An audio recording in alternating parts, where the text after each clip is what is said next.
Good afternoon, and thanks for joining us. Welcome, everyone.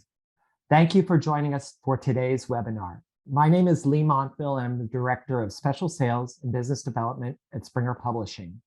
For those of you who don't know Springer Publishing, we are an award-winning publisher of nursing and healthcare content featuring books, apps, journals, and digital products.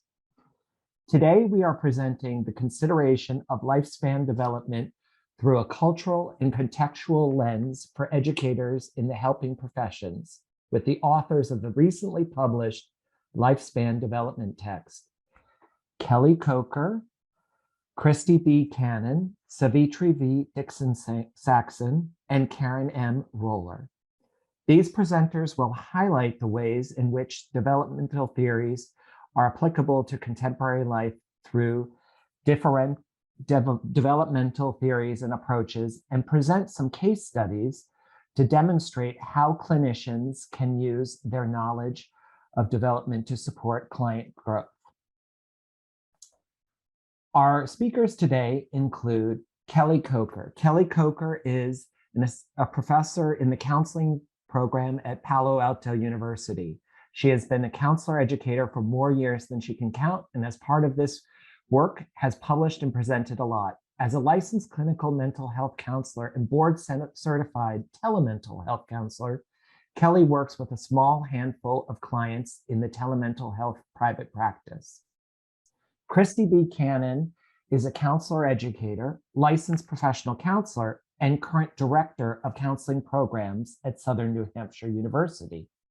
Inspired first and foremost by the infinite curiosity, wisdom, and beautiful insight of the early and middle childhood years, those associated with her precious three daughters, Christy has also spent considerable time specializing in clinical work with adolescents and women's infertility issues. Savitri V. Dixon-Saxon is a counselor educator and licensed clinical mental health counselor with a 30-year career in higher education and academic affairs, providing leadership and oversight to health sciences and social and behavioral sciences programs. She is currently Senior Vice President and Provost of Rasmussen University. And Karen M. Roller is an Associate Professor of Counseling at Palo Alto University and Clinical Coordinator at Family Connections, a parent-involved preschool serving low-resource migrant families in the San Francisco Bay Area. As a bilingual marriage and family therapist and supervisor who has been primarily field-based, she has spent a lot of years facilitating sessions in tri- and quad-generational homes, foster homes, hospitals, and community-based settings. This has made her a trauma-informed, cross-cultural attachment nerd. Before we get started, I want to mention that this webinar will be recorded. If you miss any portion of the presentation, you can find the video on Springer Publishing's website within 5 to 7 days post-event. If you have any questions today, please type them in the Q&A box on your Zoom control panel. I'll bring them up at the end of the presentation, or our authors will answer it during the presentation itself. If you forget to ask a question, there will be a brief survey sent at the end of this webinar, and you can include your question there. Now, without further ado, we will turn over to Kelly. Thank you so much, Lee. Thank you to Springer for hosting this event. And thanks to all of you who are joining us live and to those of you who are planning to watch this webinar later. When we, my fellow amazing authors, and I started talking about new ways to consider and experience lifespan development, both as mental health professionals, which we all are, and in training future mental health professionals, which we all do, we asked ourselves some key questions. And so the next few slides show you some of the initial thoughts we were having about how do you approach conversations about lifespan development theories in new ways. So for example, how do the traditional lifespan development theories that we all know and love, how do these serve our clients? So when we're actually working with clients or patients or families, how are we really applying lifespan development theories? The other question we asked about the theories themselves is how do these theories place our understanding of various groups at a deficit? So we know that many of the lifespan development theories and models taught today, even though they were developed many, many years ago, most of them, they're based on theories that were created with a very narrow focus, mainly a white, Western, industrialized, and individualized male focus.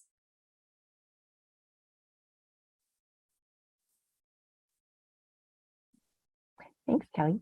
So we were wondering what we could do to revisit lifespan and refresh it and update it with all of the cross-cultural research that has come out over the last few decades and really center culture and context at the forefront of development, and consider throughout the text and through all of the case studies that we bring how the multicultural identities of clients that we are going to meet and how the context of their lived experience really inform how they develop from the very beginning of life all the way through the end of their life. And so we're very excited to be able to introduce the next generation of mental health professionals to this updated cross-cultural research and take a critical lens to that which has gone before, still preparing students to get through their licensure exams because they are still being introduced to all of these traditional theories, but then really bringing a thoughtful approach to revisiting those theories and asking questions about them, as well as looking at the ways that a variety of diverse researchers have applied those theories and pulled them apart a little bit and anchor that to some stories that we tell you throughout the text. So we also wanted to really honor our professions and recognize where we're coming from as mental health professionals and what we do and the work that we're doing day to day with clients and what we're teaching our students, and recognizing, of course, there are ethical guidelines of doing no harm and doing good for our clients, but also really looking at the ways that we are striving in this field and in our professions collectively in mental health for social justice advocacy. So how are we really intending to integrate that in the way that we are teaching and the resources that we pull into our courses? So recognizing that point that Karen just reflected, where we still have exams that are going to ask our students to speak to these traditional theories and in full appreciation of what they have given us, while also recognizing that there have been a lot of transitions, there's a lot of context, there's a lot of culture that has not been included in that. So we've really used that as a framework to really guide the work that we were doing as we recreated and recrafted an approach for this. And the other thing that we really wanted to anchor ourselves in is recognizing the diversity of our students, not only just recognizing the diversity of our clients that are out in the world, but really preparing our students and equipping them with resources to critically think and analyze and question that which is put in front of them, so that they don't make assumptions, as is typical in graduate programs, of this is the way with the theory to interpret and work with this client. The collective body of work that we have done is really just kind of scratching the surface at really recognizing here is what is good of what is there. Here is the new research in places that we've expanded. And as a consumer of this and as a student, how are you going to critically analyze and continue to be looking at that empirical research and expand as the world shifts, as our understanding of human and life development shifts as well? So with that, I'll pass it over to Savitra to talk a little bit more about our culture and context. Thank you. There's a recurring theme in our conversation about culture and context, and you'll hear each of us emphasize some really important points. What we want to make sure instructors are thinking about is helping learners make a distinction between culture and context, and helping them and emphasizing that understanding the role of culture and context for the development and the presentation of any individual or couples or families winds up being a critical component of the helping process, and one that should be revisited often. We make the case in the text that the experience of culture or context, the experience of context is not the same for every person from the same culture. As we developed each case, we're trying to give the learner examples of how intersecting identities impact development, that individual's perception of context, that the individual's perception of context is mutable, and that while culture and context are not synonymous, culture can influence context and context can influence culture. And I just want to share a brief example here. Oftentimes, when we think about soul food, the kind of food that in America people oftentimes associate with African Americans, they tend to think of soul food as part of a cultural expression of African Americans, when in actuality, soul food is the result of the context of being enslaved people who could only access the discarded parts of animals for cooking and oftentimes had to use things like garden tools for cooking. So when you hear about the inclination of soul food to include just pieces of salted pork and things like hoe cakes, that is the result of the contextual experience. And it seems cultural, but it was the result of context. This book is designed to help the learner, the student, create an unbiased or less biased orientation to lifespan development. And what we're hoping is that the instructors aim to increase students' understanding of culture, because when we label certain characteristics as indicators of suboptimal development, it has an impact on how we see that particular client. For example, oftentimes when people talk about small children in American society, in the United States, we oftentimes talk about teaching children to learn to sleep alone. And any child who is still sleeping with parents at a certain age, we tend to label that as suboptimal. But culturally, this is a significant part of a large co-sleeping or living in intergenerational households where people share a bed is a quite common phenomenon for a significant part of global society. And so it's important for us to always be thoughtful about what culture is the reference group for lifespan development and the way we talk about optimal development. We want the helpers, the developing helpers, the readers, the learners to recognize cultural hegemony and the idea, which is the idea that one cultural group can be the dominant group culturally and can set the standard for everyone else, but not only set the standard, but also make determinations about how resources are distributed and who has power in an environment.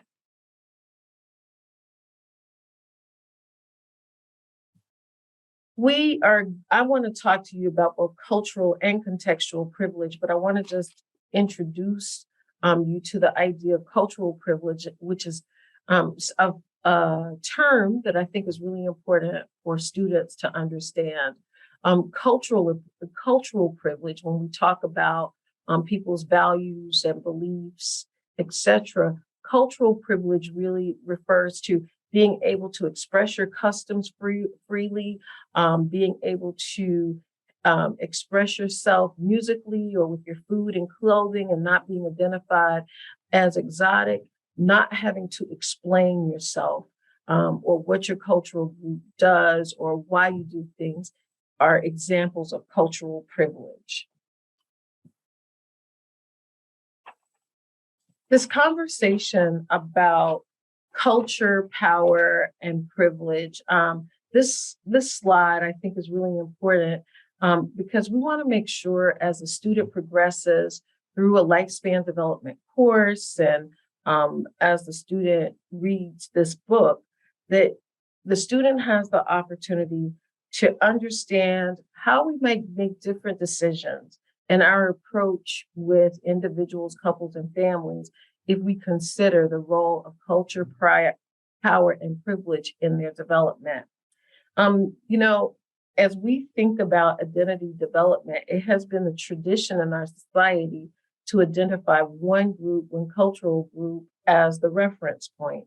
So when we say things like African American children tend to be more advanced with their motor skill development, we, by using the label advanced, we are discussing their development in reference to a dominant group. In the same way, when we say that Black children and Hispanic children are not on track with their development in certain areas, again, we're comparing their development to another reference group, and we're not considering context for them in either situation. For example, a few years ago, there was research that indicated African American children develop language more quickly than white children. This was based on the context of African American families communicating with them using adult language and not using what was referred to as childlike language with them. Again, even though that sounds like a positive comparison about a traditionally marginalized group, the reference group is white children. We also want to make sure that students, as they go through this, are considering context and that they understand that when we talk about context, we're not just talking about the environment or the physical environment. We're also talking about who's in the environment. We're talking about what happens in the environment. And we're also talking about how that person, that individual, responds to all of those things. A person can have contextual privilege, just like a person can have cultural privilege. And when we think about contextual privilege, we're talking about the experience of feeling safe, feeling like you can live the life you want to live because of your context, feeling like your life is not in danger because of context, and feeling like you are never feeling like you're disadvantaged because of context. All of those things reflect contextual privilege. Thank you, Savitra, so much. So when the four of us got together and we really talked through how we wanted to present this information and how we wanted to approach the book, we realized that we wanted to do two things that might be slightly different than what you've seen in previous ways in which lifespan development theories are presented. One, as Savitra's just indicated, we wanted to anchor and center our discussions through a cultural and contextual lens. And so one of the things we did with this book is, as we introduce each age and stage, we started with a chapter that focuses on culture and context. And then the subsequent chapter actually talks some about the developmental theories. The second thing we did in order to bridge those two chapters and to really bring into focus all the layers that make up someone's developmental experience is we each developed or worked collaboratively to develop robust case studies to guide our conversations. So we really wanted to connect our readers with multidimensional clients who represent varying intersecting identities, who are rooted in diverse cultural and contextual backgrounds, and who we can talk about within that framework from a developmental standpoint, whether we're looking at personality development, cognitive development, emerging adult development, different identity developments, or development of adults. Now, you're going to hear as we talk about this, we love these people. We made them up mostly, but we all really fell in love with these cases. And so much so that not only did they become the anchor for our book and our chapters, they also are the discussion point that we did with all of our podcast experts. So this book also has voices from the field through podcasts. And we really talked about these clients as if they were real and going through each of these experiences. So we want to take just a few minutes to introduce you to our favorite people in the book, and talk a little bit about how we used our understanding of these cases to think about things like context, culture, and development. So I'm going to turn it over to Karen to kick us off. Thank you, Kelly.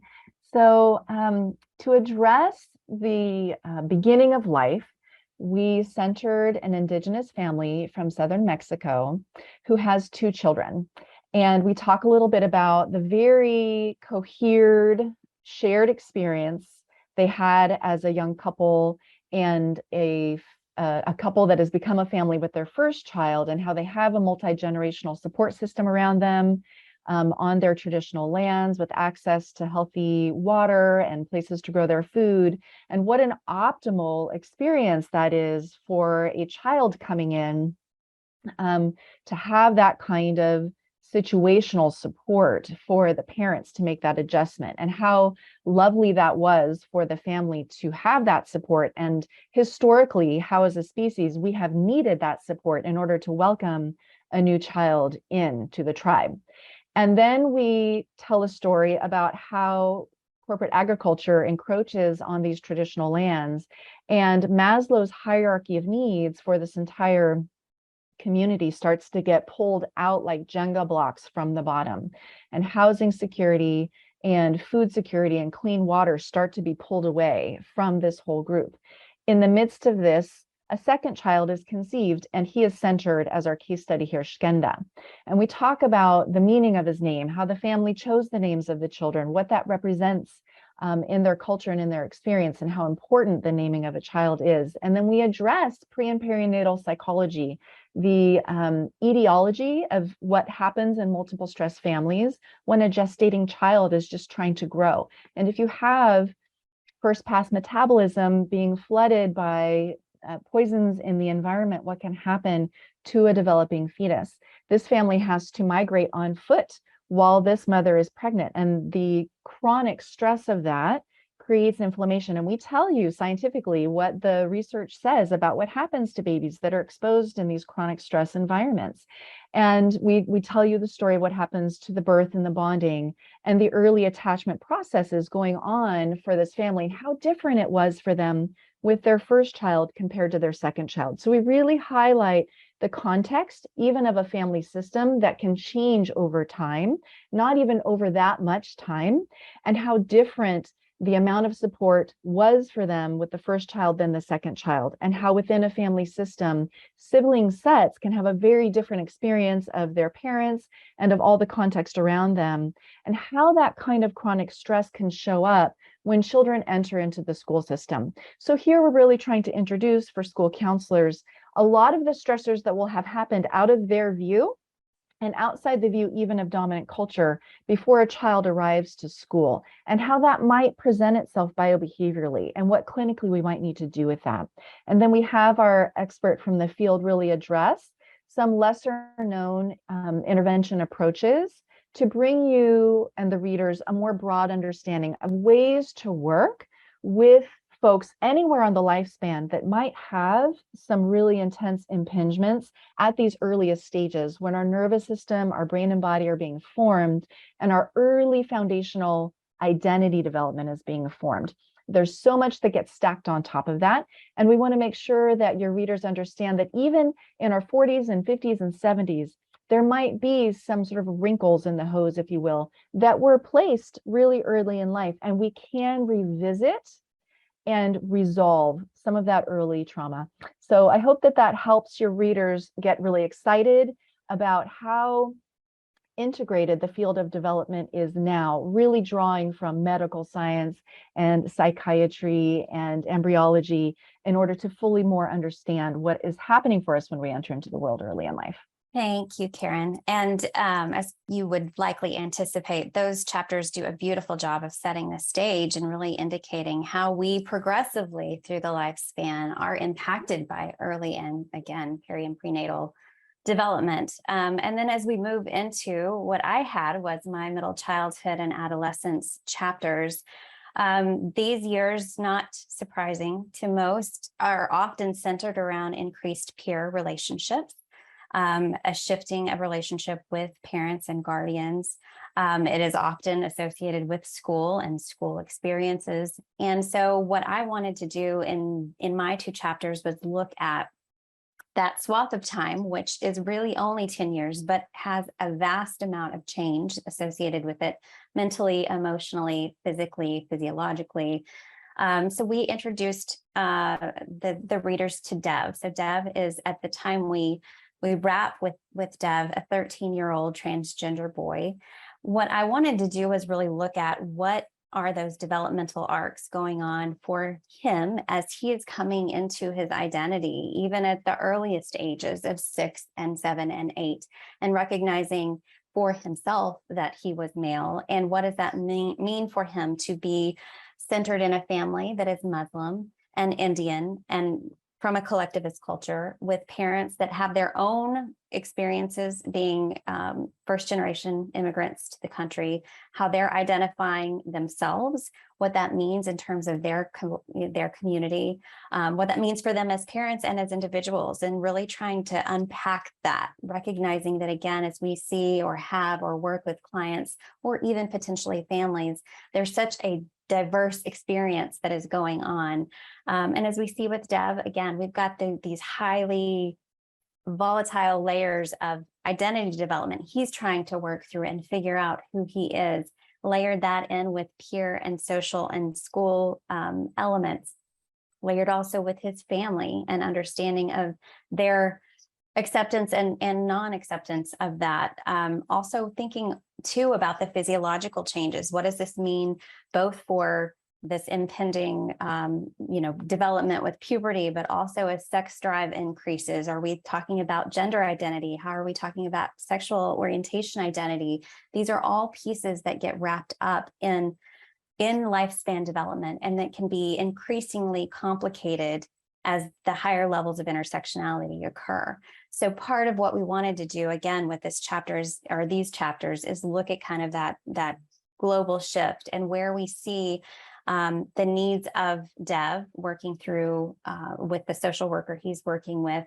Also, what are the parents' experiences with that? Because again, we have to factor in when we're working with these clients, who is the client? And the client often also entails the family system. So a lot of complexity to this case, and with good intention. Again, this is not, and I think you'll find is true for all of our case studies, they're not intended to be a representation of every single person or every single identity, or this is how you then do the work that you will do with this client, even if Dev were to walk into your office, but really trying to understand the nuances to what is going on in his life, the complexity of getting support through social media, which is a context that he now has that offers great support, a great sense of his own identity, a sense of acceptance that he hasn't had elsewhere, and yet can also be triggering, that also can come with it forms of shame and bullying and those types of pieces that we know are certainly part of adolescent development in many individual societies. So just parts of those that we really wanted to fold in, and again, have a beautiful couple of podcasts with Dr. Stacy Ryhetzer, who is a transgender counselor educator who can speak both to the use of developmental theories and the ways that those seem applicable here, also where we see deviations from that, and really kind of expanding on that. So really hoping to, again, give some identity to the complexity of this age and stage in and of itself, and then recognizing really the influence that culture and context can play as you start to shift any one of those pieces. We start to see a whole different lifespan development arc. So with that, I will pass it on to Savitra to introduce us to Bilal and Mystic. Thank you so much, Christy. Not surprisingly, I was still on mute, and I'm sorry about that. But I'd like to talk with you a little bit about the two people who are introduced in the emerging adulthood through early adulthood area of this book.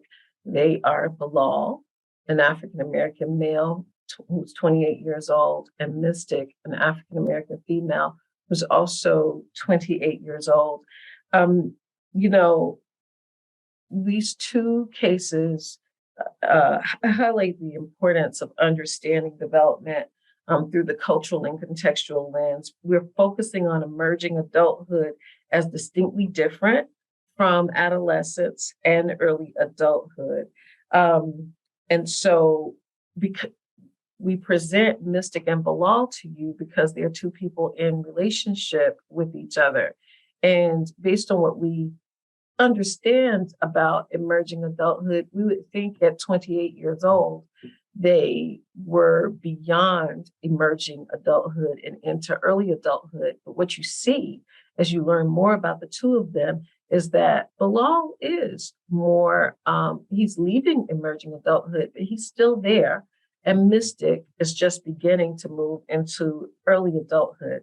But the reason the two people are presented in relationship to each other is because we know, well, what we hope the reader will learn is that emerging adulthood is that space of exploration around a variety of things like career and relationships and spirituality and living environments. And early adulthood tends to be that time where people have made some commitments in this area.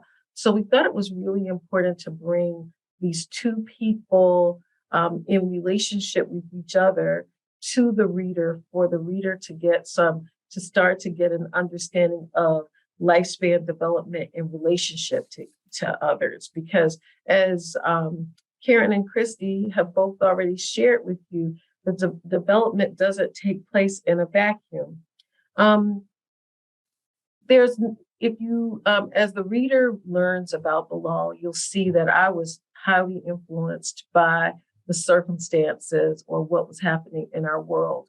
There are elements of our world or country crisis that are reflected in both Bilal and Mystic's story.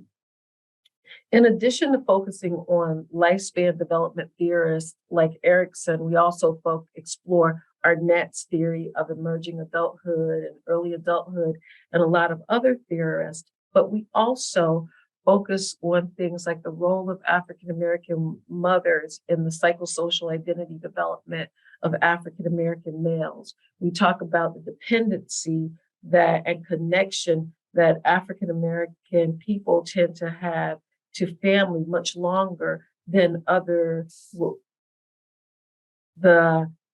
referent group that we reference most often, right?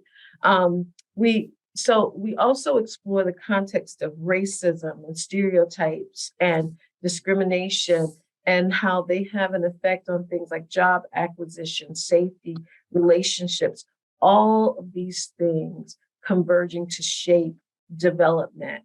One feature I just want to mention, or a few features I want to mention of the text that I think are really important, is throughout every chapter where we talk about our clients, as Kelly said, clients we've fallen in love with, you also see excerpts from their therapy sessions. And we have, as I think Christy mentioned, experts from the field who talk about each of these clients. And we try to give activities throughout each chapter, that gives the emerging helper, mental health professional, the opportunity to do some self-reflection and understand how that individual can impact the work that's done with the clients. Thank you. Kelly? Yeah, thank you so much, Savitra. So Ellen is a middle-aged, middle-class woman, and she is experiencing an identity crisis of sorts. She has launched her son, so she's definitely an empty nester. She is recently separated from her husband, Clark, and she's actually now taking care of her older mother. So she is a bit in that sandwich generation that folks in middle adulthood between about 40 to 60 or 45 to 65, depending on who you read. It was fun for me to work on these chapters because I myself am currently in this age and stage of life. So it was a great way to really highlight and explore how this time in midlife can actually be ripe for new opportunities. So many of our theorists, even our stage theorists like Erickson, who did take us through the life cycle, sometimes when you get to discussions about midlife, you're talking about adolescent development or child development, adolescent development, and then some stuff happens in the between, and then you get old. There's just not a lot of nuance and context that we have to talk about this stage of life. Levinson talks about in a book called Seasons of a Woman's Life, there are seasons in the life course where we move through and between different eras of experience. And with each new era, we're a novice and we're starting again. And I love that framework to explore this stage of life of middle adulthood, that it often is a time of transition and new beginnings.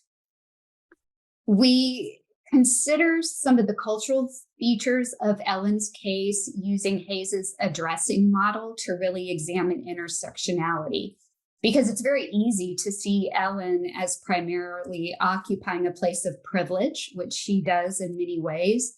But there's also elements of who she is and who she is becoming, given the transitions in her life, that represent potential points of oppression. So from a clinical perspective, understanding both sides of the privilege oppression continuum and considering how we might, as a counselor, with our own intersecting identities, how that might impact our work with Ellen. Ellen represents how women who have lived in more Western society traditional roles of wife, mother, daughter might experience ongoing development with key changes and transitions in life. We use theorists like Bronfenbrenner, for example, to help us think about the experiences of a client like Ellen contextually. So he really taught us that we can't consider who we are without also knowing how who we are is informed by our environment and the people in it. And so as Ellen is rethinking her roles, and so she's also reorganizing and rearranging herself in relation to those roles.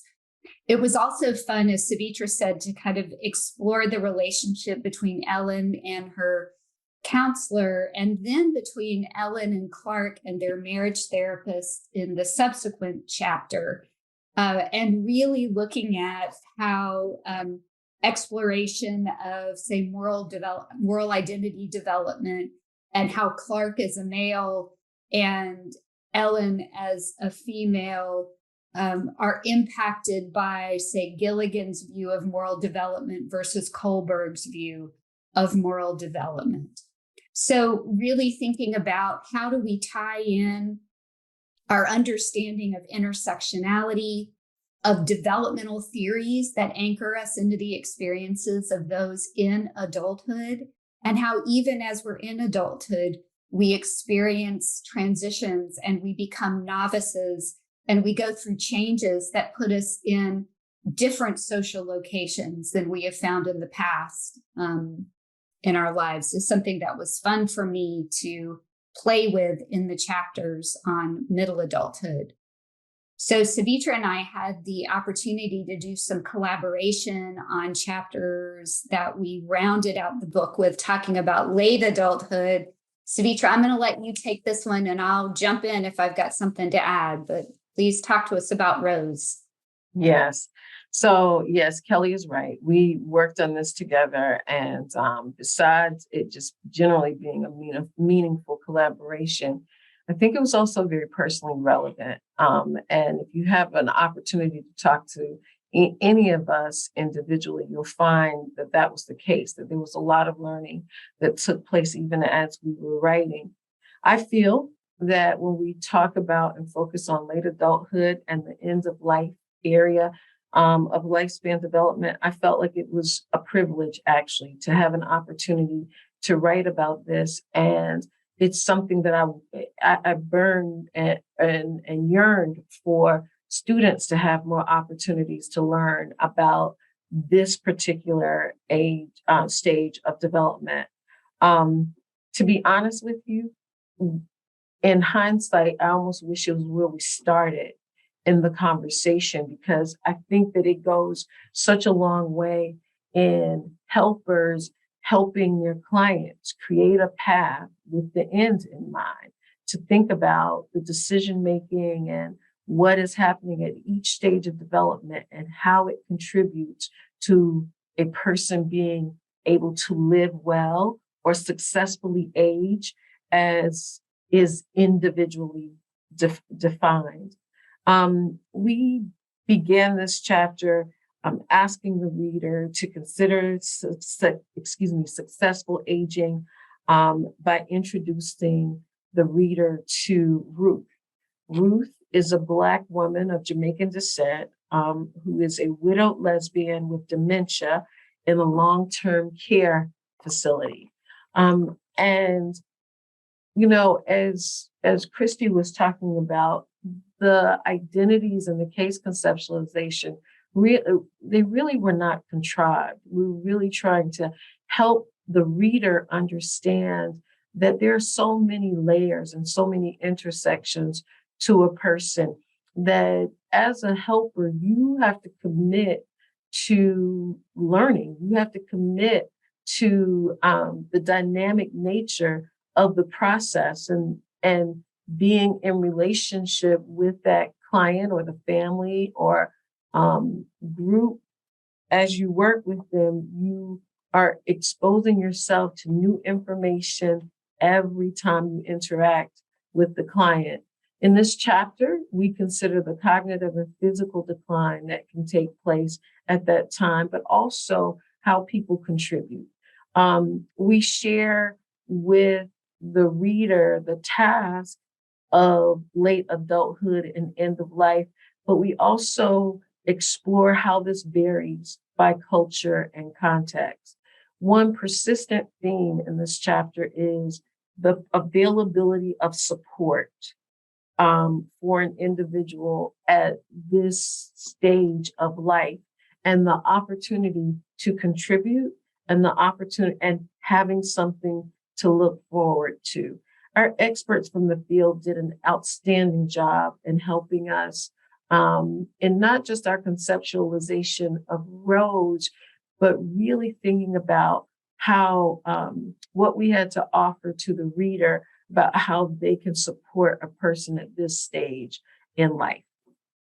So we're going to talk just for a second, again, sort of in summary about why we wrote this book, but then we are going to be quiet. We want to hear from you. We'll hear Lee if there's been any questions that have come through. But just to give you sort of a quick summary, our hope is that this textbook can provide a new kind of framework for discussing and understanding and conceptualizing and applying theories and models of development in work with clients and families. As a reminder, we really wanted to center our discussion of ages and stages with those case studies, to really look at the cultural and contextual features first, then to talk about theories of development, but also to really encourage a critical analysis of those theories. It was such a joy to work on this book with these women, and I would expand that circle out to our podcast experts, who I think just added a layer of expertise and, again, additional context to our conversation. So what the result has been is a tool that we're all very proud of and that we believe could really be beneficial for anybody who's working with a future mental health professional in understanding how to really integrate and apply developmental theories into actual clinical work. Ladies, any final thoughts before I turn it back over to Lee? The only thing I would say is that I'm just excited about students' opportunity to engage in what I hope will be a conversation about what's written, and that students will look for opportunities to expand from what's on the pages we've written or what they hear in the podcast to either confirm what we've said or to refute what we said. I hope that it inspires learning on that level. And so the audience knows we have a Google Doc going for feedback from readers to incorporate for the second edition. So any mistakes that we can predict that we made, any place we fell short, any concerns that you have, please do share them so that we can improve the second edition for readers. And you will find our contact information in the book. So we actually do want you to reach out to us. Lee, any questions? Yeah, sorry, go ahead. Yeah, no, thank you, Kelly, Christy, Savitri, and Karen for that great presentation. So far, we've answered all the questions that have come in the chat. If anybody does have any questions, we can hold it open for a little bit longer. And yeah, please Lee, there are two questions in the Q&A box. Awesome. Thank you, Gina. So Julia asks, in relation to the segment that referenced research showing African Americans speak earlier than the more dominant culture, how can we improve group comparison research that acknowledges the values of all cultures without comparing to a privileged culture, or perhaps avoid cultural comparison? Are there examples? Thank you. It's interesting that that question came up because I spent a lot of time thinking about whether or not I'd done a good job as I conceptualized my cases, or whether or not, even as I spoke about Bilal and Mystic and Rose, whether or not I was still comparing them to other groups. And I think that, I'm not sure if others have something they want to add.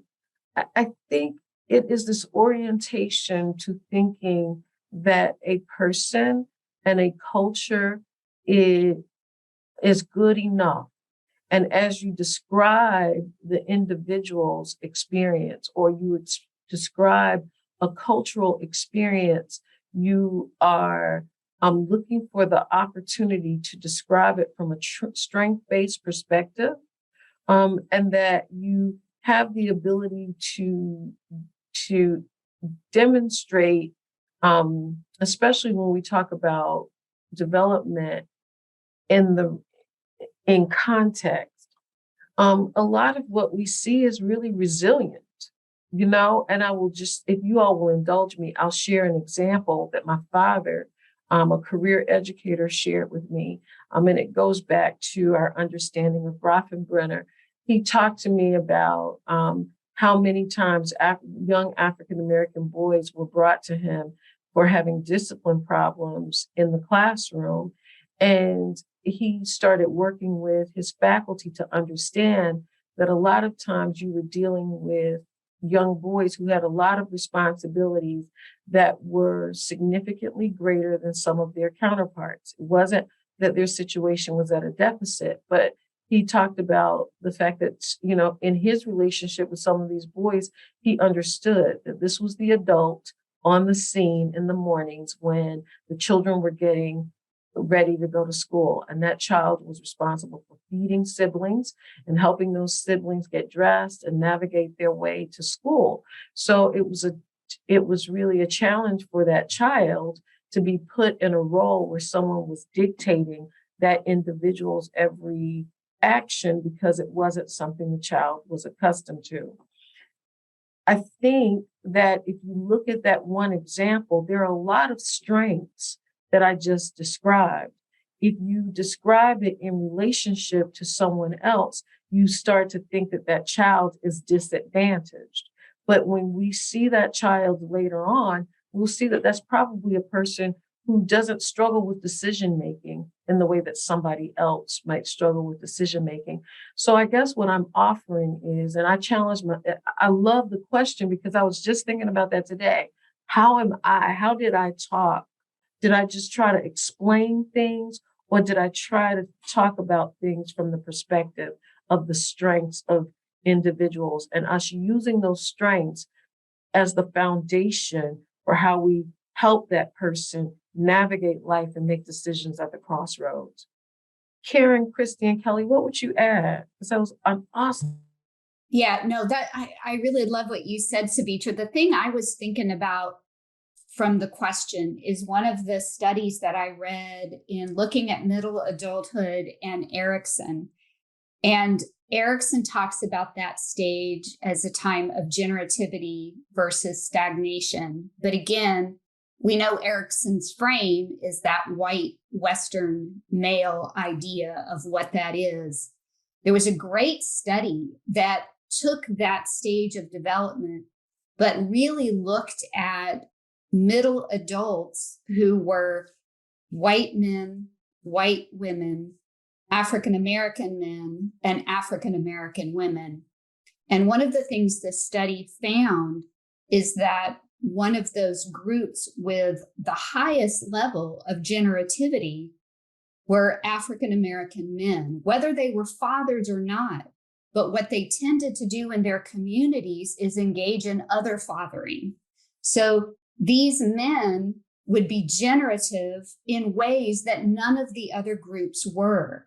And what I loved about that study is it helps to move that needle and frame a new understanding of something that then can be normative. So maybe we should be asking, why aren't white men other fathering in their communities? And so that becomes a standard for generativity that Erickson never explored or thought about.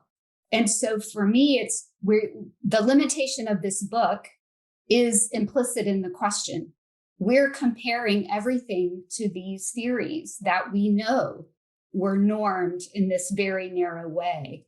But the best we can do with that is present them, but be on the lookout for, and those of you watching, be engaged in research that helps to move that needle and helps to give us a new position and a new frame for thinking about development, that it isn't just comparing to some normative group, but maybe we're actually creating new norms and new ways to understand those developmental stages. Thank you, Savitri and Kelly. We had a question from Anne regarding the potential application for undergrad. I know, Karen, you had responded in the chat, but I guess if you can just share briefly regarding that. It was a question about the level of undergrad student that this could potentially be targeted to. So I've typed a response and I'm not sure that it's exactly the right one. And I would love for my co-authors here to weigh in. We targeted this book specifically to graduate students who are in clinical training by virtue of some of the research that we brought in being specific for clinical applications, as well as the activities that we've embedded throughout the book, really being focused on imagining one is in a session and excerpts from a session, and having our experts from the field talk about clinical applications of the work. And so it really is targeted toward a graduate audience. However, for those of you faculty members that are focusing on a UG population, I think if you don't hold them accountable to any of the clinical applications and really just use this book for the theory and the research as a foundation, I think it could be very inspirational for students who are considering getting into the helping professions to feel like this is a really important branch to hold on to as they pull themselves across to the next stage. I think it feels much more welcoming and inviting for a diverse student body to feel like, oh, maybe moving into the world of mental health service is an inviting place for me. Maybe I could see myself there. Whereas our experience as students and looking at texts that are out there now, there's not a lot out there now written for undergraduates that really brings that critical lens to developmental theory. And so while we didn't write this with the intention of being able to address across the entire swath of higher education, I think as a faculty member, you can trust yourself very much to figure out what would be appropriate to hold undergraduate students accountable for while you're introducing them to a critical lens on development. That's great. Thanks so much. And we have one last question from Sean, which was, how intentional was the collection of authors on this project, specifically the co-editors? I'm not sure I understand exactly your question, Sean, but we are One thing I want to clarify is this is not an edited text. The four of us wrote this book, so we are the authors of the book. And honestly, the collaboration sort of was organic in that we are all professional colleagues with one another. We have worked together in different educational settings.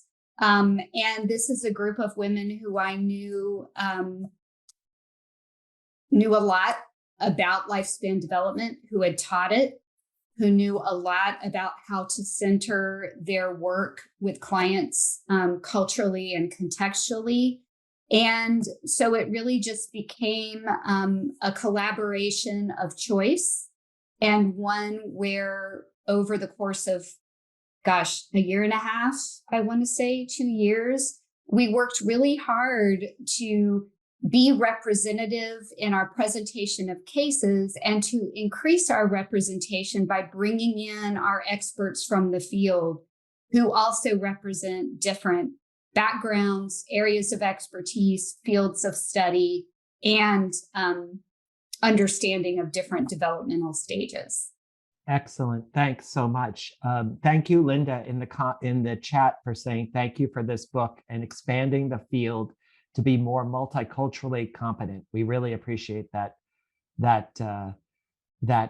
comment. So we're almost at the hour, and I want to be cognizant of everybody's time. So it looks like we've covered all of our questions. We want to thank you, everyone, for attending today's webinar, and for the presenters, thank you for hosting the webinar with Springer Publishing. It was a great pleasure to be with you today, and the recorded session will be available on springerpub.com within 5 to 7 days. We hope to see you at future Springer webinars. We wish you to stay well and have a great day. Goodbye, everybody.